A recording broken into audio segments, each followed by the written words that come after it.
Hello అండి, అందరికీ నమస్కారం. ఈరోజు మన ఈసితా హౌస్లో నేనైతే కొన్ని కోట్ సెట్ శాంపుల్ తీసుకురావడం జరిగింది. అది కూడా మార్కెట్లో ట్రెండీగా నడిచే కలెక్షన్స్ తీసుకొచ్చాను. వర్టికల్ ఫ్యాబ్రిక్ అంటారు కదా, అలాంటి ఫ్యాబ్రిక్ మీద కూడా డిఫరెంట్ డిజైన్స్, కలర్స్, అది కూడా కట్ బోర్డర్లో కోట్ సెట్ అనమాట. థ్రెడ్ వర్క్ అయితే చూస్తున్నారు కదా, ఎంత నీట్నెస్గా ఉండిందో, ఎక్స్ప్లెయిన్ చేసినట్లుగా ఉండింది. అంత వెరైటీస్ డిజైన్ అనమాట. అండ్ ఆఫ్ వైట్ కలర్లో కూడా మీరు చూస్తున్నారు కదా, ఏదైతే బోటం ఉందో అటువంటి డిజైన్ అయితే యూస్ చేశారు. అది కూడా బీడ్స్ వర్క్ తోటి చాలా యూనిక్గా ఉండింది కదా.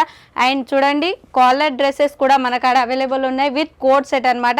థ్రెడ్ వర్క్ తోటి అయితే చాలా హైలైట్ చేశారు వన్ సైడ్. అండ్ బోటమ్ వచ్చేసి సెల్ఫ్లో ఉండింది. అండ్ లాస్ట్ వన్ ఒక్కటి కలెక్షన్ చూపిస్తాను, డిఫరెంట్ ఆఫ్ డిజైన్స్, కలర్స్. ఏదైతే మనకు స్లీవ్ పైన మనకైతే కనపడుతుందో థ్రెడ్, అది మనకు బోటమ్ పైన కూడా ఇవ్వడం జరిగింది. అండ్ ఇలాంటి కలెక్షన్స్ మోర్ దెన్ డిజైన్స్ అయినా కలర్స్ అయినా మీరు చూడాలి అనుకుంటే వెంటనే స్క్రీన్ మీద ఉన్న నెంబర్కి కాల్ లేదా మెసేజ్ చేయండి. ప్రతి ఒక్కటి డీటెయిలింగ్గా చెప్పేస్తాం. అంతేకాదు మన కాడ సిఓడి ఆప్షన్ కూడా అవైలబుల్ ఉంది. మినిమం పర్చేస్ అయితే 20 నుంచి 30 వరకు అయితే తీసుకోవాల్సి ఉంటుంది. Okay friends, thank you.